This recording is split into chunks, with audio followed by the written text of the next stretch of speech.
آئے روز ہراسانی کے واقعات ہو رہے ہیں، تو اس کے پیچھے آپ کیا دیکھتے ہیں، کیا ہو سکتا ہے پھر؟ اور جو خواتین ہیں وہ کالجز میں بھی جاتی ہیں، ڈیلی ان کو پروٹیکشن کی ضرورت ہے، اگر حالات اتنے سنگین ہو جائیں گے کہ روڈ پہ کوئی بھی کسی کو کھڑا کر کے جو ہے رسپانسیبل کر دے، تو حالات کس طرح جاتے ہوئے دیکھتے ہیں آپ؟ بیسکلی جو پرچناسی واقعہ ہے، جہاں تک میرے علمیت میں یہ ہے کہ وہ لڑکا اور لڑکی کا اپنی میران کار میں جا رہے تھے، ایک جگہ رکے، وہ کھڑے تھے، شاید فوٹوگرافی کر رہے تھے یا بات چیت کر رہے تھے.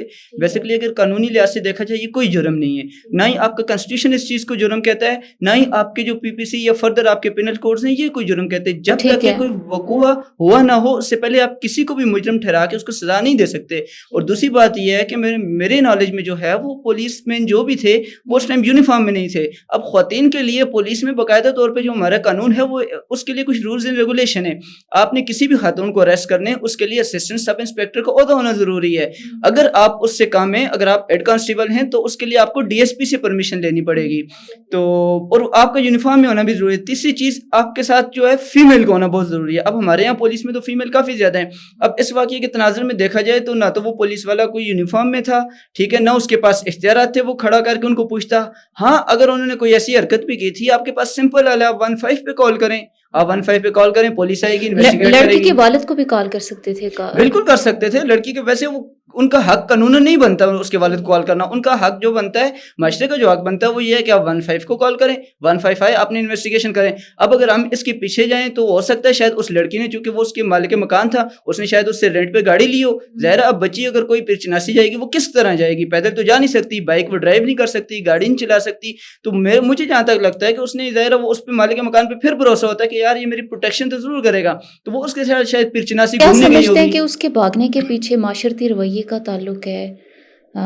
کیا سمجھتے ہیں کہ کیسے پریشرائز ہوئی؟ بلیک میلنگ ہے معاشرے کی طرف سے، رویہ کس حد تک رسپانسبل بیسکلی ہے اس میڈم میں؟ اگر دیکھا جائے تو ان واقعات کے پیچھے ابھی تو یہ ایک واقعہ رپورٹ ہوا ہے، یہ صرف اس وجہ سے رپورٹ ہوا ہے کہ وہاں پہ ڈیتھ ہوئی ہے. اس سے پہلے بہت سارے ایسے واقعات تھے مظفر آباد میں جو دب چکے ہیں، جہاں پہ یہ ہے کہ اگر کوئی جا بھی رہے ساتھ تو ان کو یہ پکڑتے تھے، ان کو بلیک میل کرتے تھے، ان سے موبائل سنیچنگ سب سے عام تھی، ان کے پیسے لے لیتے تھے اور ان کی ویڈیوز بناتے تھے اور ان کو دھمکاتے تھے کہ ہم یہ پبلک کر دیں گے. تو وہ لوگ ڈر کے مارے رپورٹ ہی نہیں کرتے تھے. یہ تو واحد واقعہ جو رپورٹ ہو گیا. اب یہ جو جتھے ہیں بیسکلی انہوں نے سمجھ لیا کہ ان کا قانون کوئی نہیں اکھاڑ سکتا، پولیس ان کے ساتھ ملی ہوئی ہے، کیونکہ ظاہر جو یہ سنیچنگ کرتے ہیں اس میں آلریڈی پولیس کو بھی کچھ نہ کچھ حصہ دیتے ہیں. لوگ بھی معاشرے کے دباؤ کی وجہ سے ڈرتے ہیں، رپورٹ نہیں کرتے. بالکل میڈم، یہ معاشرے، ہمارا جو معاشرہ ہے بیسکلی اس کو سپورٹ کرنا چاہیے ایسے معاملات میں. ٹھیک ہے، کیونکہ اور ہائی لائٹ کرنا چاہیے تاکہ ڈر پیدا ہو ایسے عناصر کو. لیکن اس کو جو ہے مظفر آباد کی بدنامی کا نام دے دیا جاتا ہے، یا اس طرح کا پروپوگنڈا کر کے لوگوں کو خوفزدہ کر دیا جاتا ہے تاکہ وہ بات ہی نہ کریں اس پہ.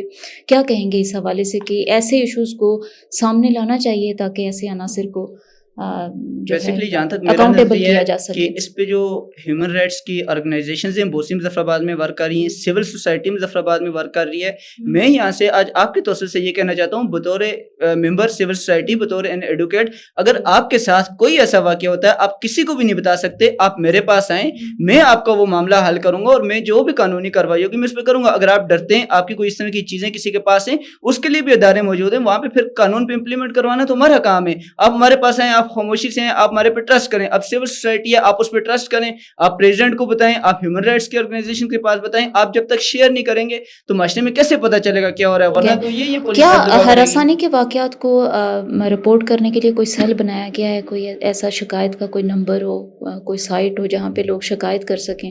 بیسکلی میڈم پاکستان میں تو مریم نواز نے پنجاب کے اندر ایک بہت اچھا سیٹ اپ شروع کیا جہاں پہ لیڈیز جو ہیں کانسٹیبل موجود رہتی ہیں. ایٹ اے ٹائم انہوں نے ایک ہیلپ لائن نمبر دیا ہوا ہے وہاں پہ، ایون کہ ایک ایپ ہے خواتین کے حوالے سے جس پہ آپ آن لائن رپورٹ کر دیں، کوئی آپ کو تنگ نہیں کرے گا اور ود ان 15 منٹ ایکشن ہوتا ہے. تو یہ بدقسمتی ہماری ہے کہ آزاد کشمیر کے اندر اس طرح خواتین کے ہراسگی کے حوالے سے کوئی بھی ایسا کوئی چیز موجود نہیں ہے جو ان کی پروٹیکشن کے لیے ہو. اگر آپ خواتین 15 پہ کال کرتی ہیں تو ان کی فیملی کو پریشرائز کیا جاتا ہے. اگر دوسری طرف سے باثر لوگ ہوتے ہیں تو لازماً ان کی فیملی کو پریشرائز کر کے ان کو پیچھے کیا جاتا ہے، ان کی عزت پہ بات کی جاتی ہے، تو اس وجہ سے وہ ڈر کے پیچھے ہو جاتے ہیں. کیا سمجھتے ہیں کہ پولیس سے لوگ کیوں دور ہو رہے ہیں؟ ہر ہفتے 10 دن بعد کوئی نہ کوئی پولیس کا ایسا واقعہ ہوتا ہے، چھوٹے جو کانسٹیبلان یا اس طرح کے جو طبقے کے لوگ ہیں کہ لوگ نافر ہوتے جا رہے ہیں، دور ہوتے جا رہے ہیں. حالانکہ پولیس کے جو ہمارے لوگ تھے بڑے عزت دار اور روادار قسم کے لوگ ہیں، لیکن اب لوگ ان سے دور ہوتے جا رہے ہیں کیونکہ آئے روز کوئی نہ کوئی واقعہ ہوتا ہے، کبھی روڈز پہ لوگوں کو ذلیل کرتے ہیں، لڑکی کے پیچھے بھاگنے کا آپ معاملہ دیکھیں، جبکہ اس کے پیچھے بھاگنے کی کوئی ضرورت نہیں تھی، آپ سمپلی اس کے فادر کو کال کرتے اگر کوئی ایسا بالکل معاملہ تھا بھی۔ تو کیا سمجھتے ہیں کہ پولیس کا کیا کردار ہے، کیوں لوگ ان سے فاصلے پہ ہو رہے ہیں؟ بیسکلی میڈم جو پولیس ہے اس کا کردار تو بہت اچھا ہونا چاہیے، لیکن افسوس سے یہ کہنا پڑ رہا ہے کہ سب کا شاید میں نہ کہوں، لیکن کچھ ایسی کالی بیڑیں ہیں اس محکمے میں کہ جو اس پورے محکمے کا نام بدنام کر رہی ہیں۔ اب دیکھا جائے تو اسی واقعے میں دیکھا جائے اس کانسٹیبل کا تو حق نہیں بنتا تھا حملہ کرنے کا یا مارنے کا یا لڑکی کے پیچھے بھاگنے کا۔ اب وہ بھاگا، وہ گیا، وہ کیوں گیا؟ وہ اس لیے کہ پولیس میں ایتھکس کی بہت زیادہ کمی ہے۔ اب اس پہ ورک کرنا ہوگا، جو بڑے سینئرز ہیں ان کے آئی جی صاحبان ہیں۔ بیسکلی اگر دیکھا جائے ہم ہر واقعے میں کانسٹیبل کو مجرم ٹھہرا دیتے ہیں، زیادہ سے زیادہ ایس ایچ او کو کہتے ہیں، لیکن جو ان کے اوپر بیٹھے ہیں اصل ذمہ داران تو وہ ہیں۔ کیا برادریزم یہاں پہ ورک نہیں کرتا؟ آپ دیکھیں ایس ایچ او مظفر آباد میں 4 لگے ہوئے ہیں جو کہ برادری کے اعتبار سے راجا ہیں، اور ایون جیلم روڈ پہ ایک واقعہ ہوا تھا قتل کا، اور جو ایس ایچ او تھے وہ راجے تھے، تو وہاں برادری بھی جو تھی وہ راجا تھی، تو وہ جا نہیں سکے کیونکہ ان کی برادری کا ایشو بننا تھا۔ تو اس جو مجرم تھا اس کو اریسٹ کرنے کے لیے ڈی سی صاحب خود گئے۔ برادری یہاں پہ اتنا جو ہے انفلوئنس رکھتی ہے، تو تبادلے بھی ایون جو نیشنل ایکشن پلان ہے اس کے تحت کسی ضلع کا بندہ وہاں پہ تعینات نہیں ہو سکتا، اس کی ٹرانسفر دوسرے علاقوں میں ہوتی ہے، لیکن یہاں جو ایس ایچ اوز ہوتے ہیں وہ 2016 کے بعد سے یہیں پہ ہیں۔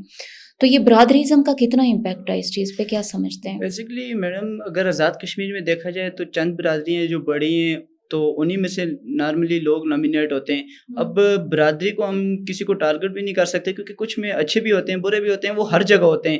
تو بیسکلی یہ ہے کہ اب برادری میں سے اگر ہم نکلیں تو پھر شاید ہمارے پاس بہت کم ہی لوگ بچے، کیونکہ اب ہمارا یہ کشمیر ہے ہی اتنا چھوٹا سا خطہ، یہاں ہر جگہ پہ ہر برادری کے لوگ رہتے ہیں، تو ہم مخصوص کسی بندے کو ایڈجسٹ تو نہیں کر سکتے، لیکن جو بات ضلع کی آپ نے کی ہے وہ واقعی ہونی چاہیے کہ ضلع کے اندر سے بالکل ٹرانسفر ہونا چاہیے، ضلع سے آؤٹ ہونا چاہیے، ڈویژن میں دوسرے کسی جگہ پہ ان کو بھیجا جانا چاہیے، تاکہ سیم ضلع کا بندہ سیم ضلع میں نہ ہو، تو اس سے یہ ہوگا کم سے کم قانون انفلوئنس نہ بنے، تعلقات نہ بنے، جیسے ججز کے تبادلے ہوتے ہیں ہر 2 سال بعد، اس طرح ٹرانسفر ہونا چاہیے پولیس میں، تاکہ اس چیز کو کافی حد تک کنٹرول کیا جا سکے، جو کہ لوگوں کا اعتماد بھی شاید دوبارہ سے بحال بالکل کرے۔ ان کا ٹرانسفر ہونا چاہیے، ضلع سے باہر لازمی ہونا چاہیے، تاکہ جو ہے اگر کسی کا کوئی تعلق واسطہ بھی کسی کے ساتھ ہے تو وہ ختم ہو جائے، اور یہ ہر تھوڑے عرصے بعد ان کو ٹرانسفر کیا جانا چاہیے۔ بالکل بالکل۔